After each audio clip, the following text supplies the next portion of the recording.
या राज्याची सत्ता, अख्खी सत्ता माझ्या हातामध्ये द्या. 48 तासाच्या आत नाही लाऊडस्पीकर खाली उतरवले, परत राजकारणामध्ये येणार नाही, पुढे समोर तुमच्या येणार नाही कधी. तेव्हा जर सरकारने साथ दिली असती, आज महाराष्ट्रामध्ये एकाही ठिकाणी तुम्हाला लाऊडस्पीकर दिसला नसता. बांगलादेशी मुसलमानांचं प्रमाण आणि म्यानमारवरनं येणाऱ्या रोहिंग्यांचं प्रमाण इतक्या मोठ्या, म्हणजे आत्ता येतच आहेत, अजून येत आहेत, इतक्या मोठ्या प्रमाणावरती वाढणार आहे. मुंबईमध्ये 49% खाली हिंदू येतील आणि 52% वरती मुसलमान जातील. आमच्याकडे कुंपणच शेत खाते, बाहेर त्यांची गरजच नाहीये.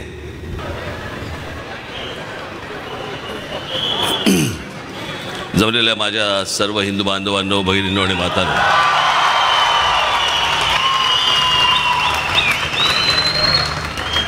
मी आता इथे भाषण करायला आलेलोच नाही.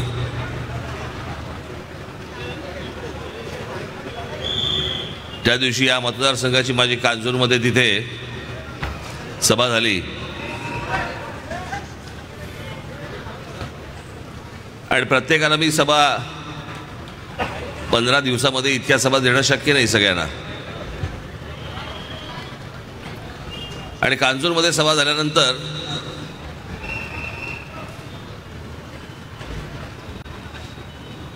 मी म्हटलं की एक सभा माझ्या कन्नमवार नगरमध्ये पाहिजे मला.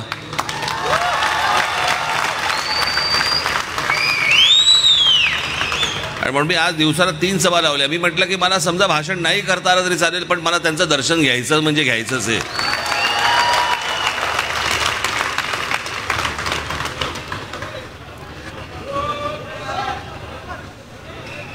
कारण तुमच्या सगळ्यांच्या आशीर्वादाने इथून खऱ्या अर्थाने पक्ष उभा राहिला.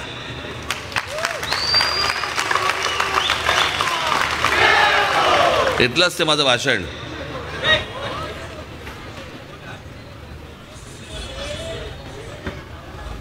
आणि मग त्याच्यानंतर झालं ते अटक मटक चवळी चटक काय ते सगळं झालं ना.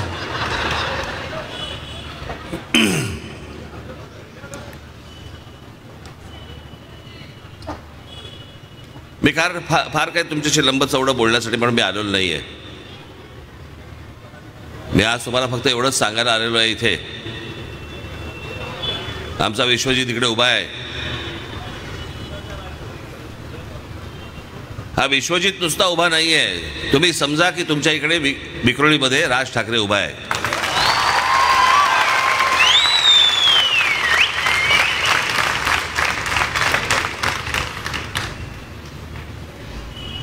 या सगळ्या भागामधनं जाताना येताना कसे राहता तुमचं तुम्हालाच ठाऊक.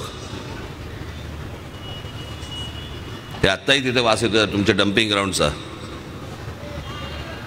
काही सोयी नाहीत, तुमचा मुळात विचारच नाही.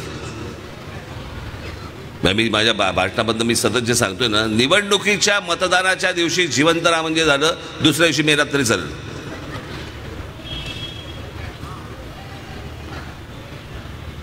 अहो इथून हायवेने जाताना आम्हाला त्रास होतो, तुम्हाला राहताना कसा नाही होत? अर्थातच होत असणार. तुम्ही काय आतमध्ये घेतात रोजच्या रोज.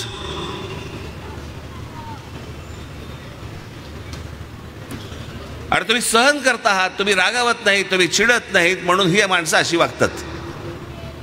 तुमची काळजीच नाही.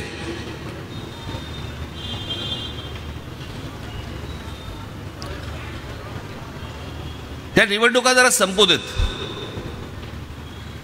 मी तुमच्या नंतर ना तुमच्याकडचे ज्यांचा आपले कोणी पक्षाचे पदाधिकारी नाहीत पण पक्षाचे हितचिंतक आहेत, दुसऱ्या पक्षाचे हितचिंतक असले तरी चालतील, अशा काही एक 15, 20, 25 लोकांना मी घेऊन नाशिकला जाणार आहे. आणि नाशिकच्या हायवेवरून नाशिक शहरामध्ये शिरताना मला तुम्ही सांगून दाखवायचं इथे डम्पिंग ग्राउंड कुठे आहे. जर समजा तुम्हाला वास आला तर बघा, हायवेला लागून डम्पिंग ग्राउंड आहे, हायवेला लागून, पण तुम्हाला वास नाही येणार. त्या संपूर्ण डम्पिंग ग्राउंडचं आपण खत प्रकल्प केलाय, त्यातनं खत निर्माण होतं आणि नाशिकमधले आजूबाजूचे सगळे शेतकरी ते खत घेऊन जातात. महानगरपालिका खताचा व्यवसाय देखील करते तिथे. जे रोजच्या रोज तिकडे ज्या काय घंटा गाड्या ज्या लावलेल्या आहेत, तिकडच्या ज्या गाड्या आहेत, जे रोजचा रोज कचरा जो गोळा करतात तो त्या डम्पिंग ग्राउंडला येतो आणि लगेच प्रोसेस सुरू होते खत बनवण्याची. नुसतं खत नाही, इथेनॉल बनवण्याची पण प्रोसेस सुरू होते. त्याच्यामुळे कचरा तिकडे राहतच नाही. कचराच राहत नाही म्हटल्यानंतर वास येणार कुठून? हे रॉकेट सायन्स नाहीये. हे रॉकेट सायन्स नाहीये. फक्त ह्याला तुमच्याबद्दलचा, जनतेबद्दलचा एक जिव्हाळा लागतो, एक आपुलकी लागते. त्यातनं या गोष्टी घडतात.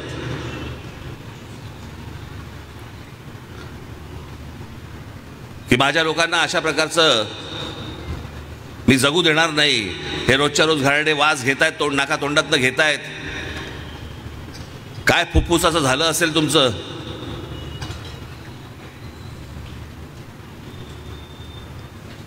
याचं कारण तुमच्याकडे बघायलाच वेळ नाही कोणाला. तुमच्याकडे रिडेव्हलपमेंट होत आहेत, अनेक ठिकाणी होत आहेत. माझी तुम्हा मराठी बांधवांना, भगिनींना माझी विनंती आहे,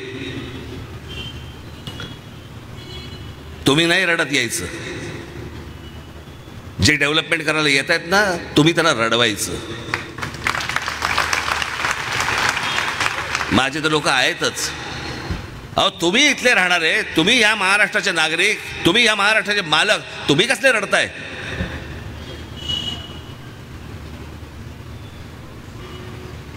पण ही सगळी आमदार मंडळी जी सगळी आहेत, ही सगळी बिल्डरांच्या खाली गेलेली आहेत.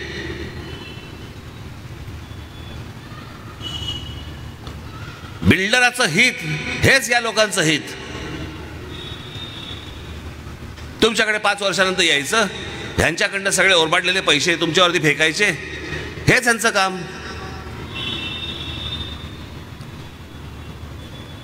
आणि मग आम्ही काय करायचं? आम्ही मतदान कसं काय करायचं? तर फोटोकडे बघून करायचं. फोटोकडे बघून. मी आम्हाला दाखवणार काय? माननीय बाळासाहेब ठाकरेंचा फोटो दाखवणार आणि सांगणार की बघा बघा, यांच्याकडे बघून मतदान करा. तुमच्याकडे का नाही बघायचं? माननीय बाळासाहेब आता आहेत? नाहीत. बरं झालं नाही आहेत. असते तर फोडून काढले असते सगळ्यांना, या लोकांना.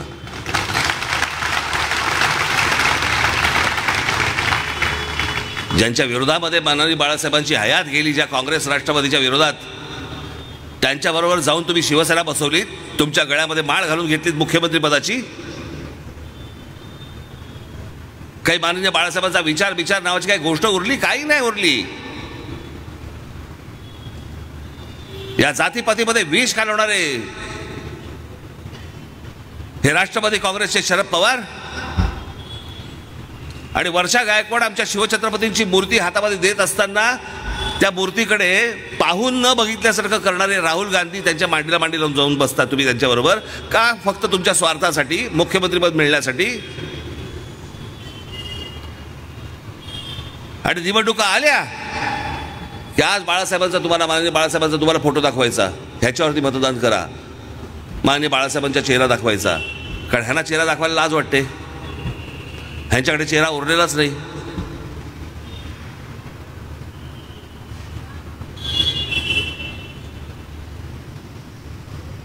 माननीय बाळासाहेबांना आत्ता काय वाटत असेल तिकडे, की जी शिवसेना मी इतक्या कष्टामधनं उभी केली, ती आज कोणाबरोबर जाते? या काँग्रेस राष्ट्रवादी वाल्यांबरोबर जाऊन बसवलं तुम्ही आम्हाला. ज्या काँग्रेस राष्ट्रवादीच्या व्यासपीठावरती काढून बघा सगळी भाषणं. या सगळ्या निवडणुकीची, आत्ता विधानसभेची काढून बघा, लोकसभेची काढून बघा. माननीय बाळासाहेबांचं नाव तरी घेतात का बघा ते.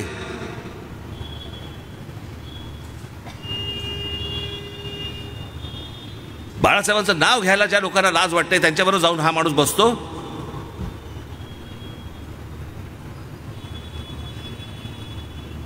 व्हिडिओ काढतायत हेलिकॉप्टरमधनं तपासणी करताना बॅगेची. त्या निवडणूक आयोगाच्या लोकांना तरी काय कळतं की नाही? कोणाची बॅग तपासायची, कोणाची नाही तपासायची. ज्याच्या हातून पैसे सुटत नाही तो बॅगेत पैसे घेऊन जाणार आहे. एवढं तरी समजायला पाहिजे. आतापर्यंत अनेक शिवसैनिकांना विचारून बघा, अनेक उमेदवारांना विचारून बघा, पैसेच सुटत नाही हातातनं, बॅगेत कोण घेऊन जाणार, काय तपासताय त्याच्या हातामध्ये.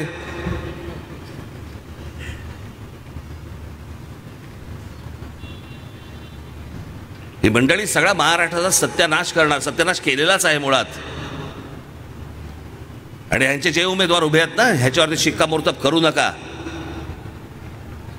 येणाऱ्या भविष्यातल्या महाराष्ट्राच्या पिढ्यानपिढ्या हे बर्बाद करून टाकतील. याला काही देणं घेणंच नाही गोष्टींशी. सगळं पैशाभोवती फिरतंय, सगळं पैशाभोवती फिरतंय यांचं. मला काय मिळणार, मला खुर्ची मिळणार का, मला पैसे मिळणार का, मग ह्याच्यामध्ये माझा वाटा किती. हे ह्यांचं तुमच्या जीवावरचं राजकारण. तुम्ही जे मतदानाला जे उभे राहता ना, उन्हातानामध्ये जे उभे राहता ना, रांगेमध्ये उभे राहता ना, हे तुमच्या जीवावरचं राजकारण. आणि नंतर ही माणसं तुमची नाही राहत, ही बिल्डरांची होतात.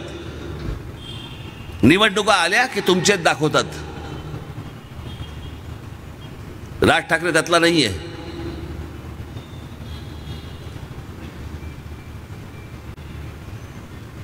जे सत्तेत नसताना ज्या गोष्टी आम्ही करून दाखवलेल्या आहेत ना, सत्तेत नसताना, ज्या गोष्टीसाठी म्हणून मला जी अटक झाली होती आणि सगळ्या गोष्टी झाल्या होत्या ना, ते रेल्वेचं आंदोलन आठवून बघा. त्या एका रेल्वेच्या आंदोलनामधनं हजारो माझ्या मराठी मुलांना आणि मुलींना रेल्वेमध्ये नोकऱ्या लागल्या आहेत.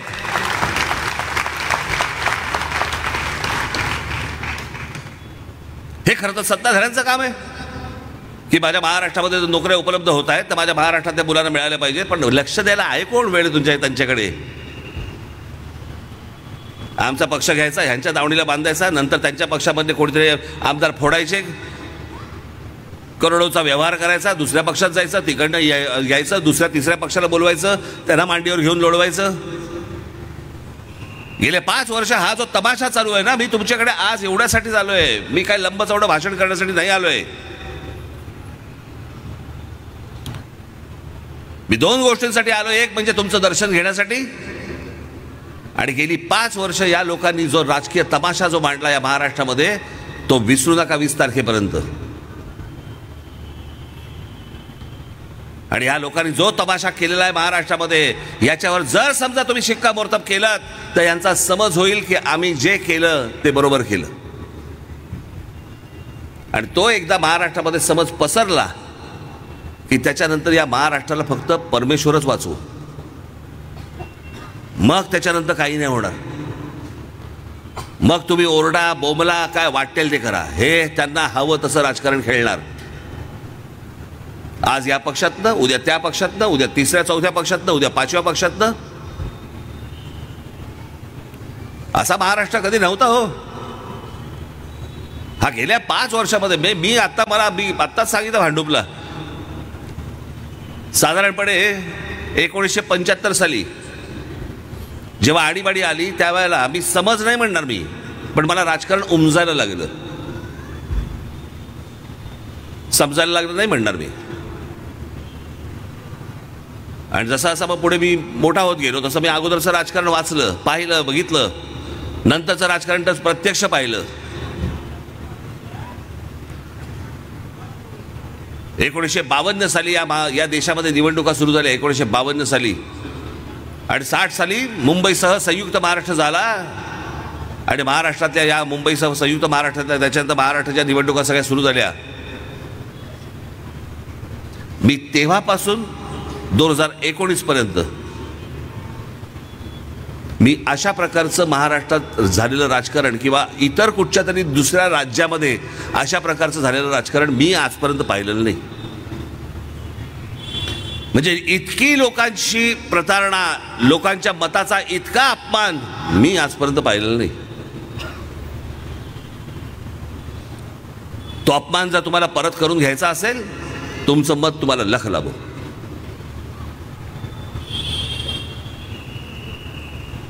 पण या सगळ्या गोष्टीतनं बाहेर यायचं असेल केवळ तुम्हालाच नाही सांगत आहे, माझी महाराष्ट्राला हात जोडून विनंती आहे माझी, सगळ्यांना तपासलत ना, सगळ्यांना संधी दिलीत ना इतकी वर्ष.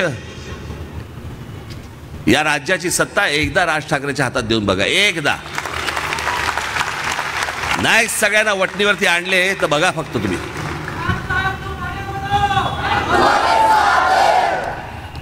मी जेव्हा सांगतो ना की या माझ्या पोलीस अधिकाऱ्यांवरती, माझ्या शिपायांवरती आणि सगळ्यांवरती माझा जो विश्वास आहे, खरंच विश्वास आहे माझा, मनापासून विश्वास. मी आज नाही बोलत आहे, निवडणुकीच्या तोंडावर नाही बोलत आहे, पक्ष स्थापनेपासून नाही, अगोदरच्या पक्षात असल्यापासून मी बोलतोय. सगळी अंडी पिल्ली माहिती आहेत त्यांना, सगळ्या गोष्टी माहिती आहेत, पण सरकारकडनं कोणत्या प्रकारचे आदेश येत नाहीत. मी तुम्हाला सांगतो, उद्या हातात माझ्या जर सत्ता आली ना, संपूर्ण सत्ता म्हणतोय, संपूर्ण सत्ता, खिडूक मिडूक नाही, संपूर्ण सत्ता आली, या संपूर्ण पोलीस डिपार्टमेंटला मी 48 तास देईन. या मुंबईमधनं, महाराष्ट्रामधनं जेवढेही गुन्हेगारी आहे सगळी समूळ नष्ट करा. एक केसेस तुमच्यावरती टाकणार नाही मी, एक केसेस तुमच्यावर पडणार नाही, कुठचीही गोष्ट तुमच्यावरती येणार नाही. जी काय असेल ती जबाबदारी मी माझ्या अंगावरती घेईन.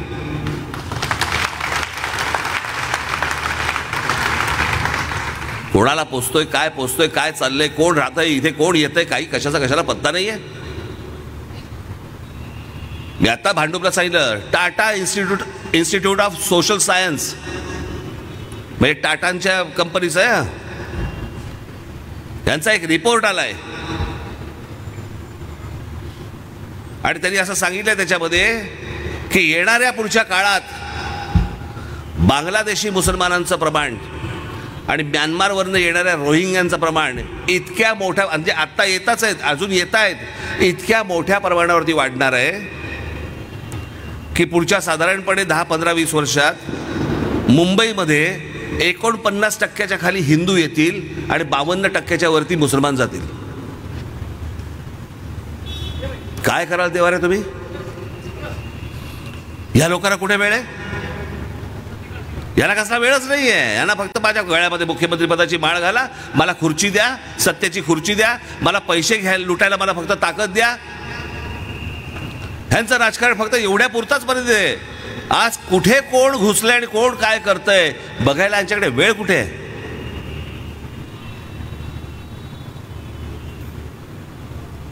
कोणालाच वेळ नाही आणि कोणीही हात घालत नाही या गोष्टींमध्ये. मी ज्याला सांगितलं होतं या मशिनीवरचे ज्याला लाऊडस्पीकर खाली आणा, बंद करा, नाही तर प्रत्येक मशिनीच्या समोर माझा महाराष्ट्र सैनिक जाऊन तिकडे हनुमान चालीसा म्हणेल. उद्धव ठाकरेंचं सरकार होतं. म्हणजे त्या काँग्रेस आणि राष्ट्रवादीच्या किती अधीन गेलेत बघा. हे मी बोलल्यावरती माझ्या महाराष्ट्रामधल्या माझ्या सर्व जवळपास 17,000 माझ्या महाराष्ट्र सैनिकांवरती यांनी गुन्हे नोंदवले. 17,000.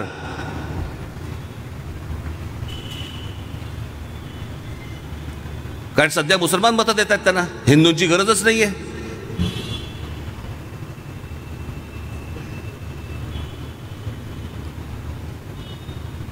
तेव्हा जर सरकारने साथ दिली असती, आज महाराष्ट्रामध्ये एकाही ठिकाणी तुम्हाला लाऊडस्पीकर दिसला नसता.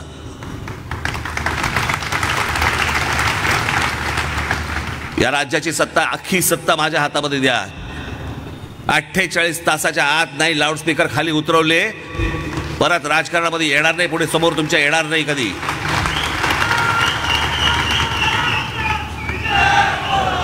अहो केवढे प्रश्न आवासून बसले इथे. रोजगाराचा प्रश्न आहे, महिलांच्या सुरक्षेचा प्रश्न आहे, लहान लहान मुलींवरती इथे बलात्कार होत आहेत, शेतकरी आमच्या आत्महत्या करतायत, आमच्या लोकांच्या जमिनी खालून काढल्या गेल्या जात आहेत, कोकणामध्ये आणि सगळ्या बाजूनी सगळ्या जमिनी घेतल्या जात आहेत.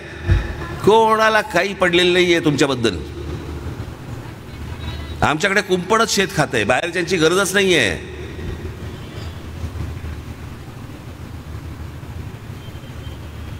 आज मी एक महाराष्ट्राचं स्वप्न बघतोय, मी एका तळमळीने तुमच्याशी बोलतोय की सगळ्यांना संधी दिलीत ना आतापर्यंत, सगळ्यांना पाहिलंत ना आतापर्यंत. एकदा संपूर्ण बहुमत या राज ठाकरेच्या हातात देऊन बघा, एकदा या राज्याची सत्ता हातामध्ये देऊन बघा. मी आज जो आलोय तो तेवढंच एक आवाहन करण्यासाठी मी आपल्याकडे आलोय की येत्या 20 तारखेला कुठेही बेसावत राहू नका. कोणाच्याही इतरांच्या प्रचाराला हुरळून जाऊ नका. हे वाटेल ते येतील, पैसे टाकतील, भांडीकुंडी वाटेल ते करतील, पण ते फक्त एका दिवसासाठी असेल. तुमच्या आयुष्यातली 5-5 वर्ष ही माणसं काढून घेतील.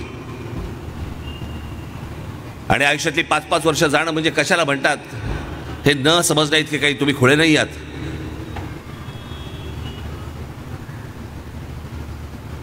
आज ही 20 तारीख येते. या 20 तारखेला, येत्या 20 तारखेला ये रे, कुठे गेलास तू?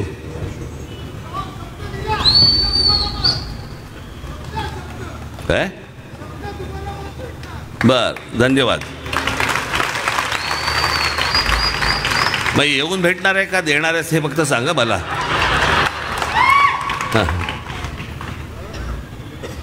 आमचा आज विश्वजित इकडे उभा आहे. तसेच माझ्या महाराष्ट्रामध्ये अनेक उमेदवार उभे आहेत. माझी या कन्नमवार नगरच्या माझ्या सगळ्या रहिवाशांना, मतदारांना माझी विनंती आहे, आवाहन आहे की आपले जे कोणी नातेवाईक असतील, जे कोणी मित्रपरिवारातले लोक असतील, जे कुठे महाराष्ट्रामध्ये राहत असतील, इतर ठिकाणी राहत असतील, त्या सर्वांना आपण फोन करा, त्यांच्याशी बोला. आणि जिथे जिथे म्हणून महाराष्ट्र नवनिर्माण सेनेचे उमेदवार उभे असतील तिथे आपण रेल्वे इंजिन या निशाणीवरती येत्या 20 तारखेला बटन दाबून माझ्या सर्व उमेदवारांना आपण प्रचंड मताने विजयी करावं असं एक आवाहन आपल्यासमोर करतो आणि आपल्या सर्वांची मी रजा घेतो.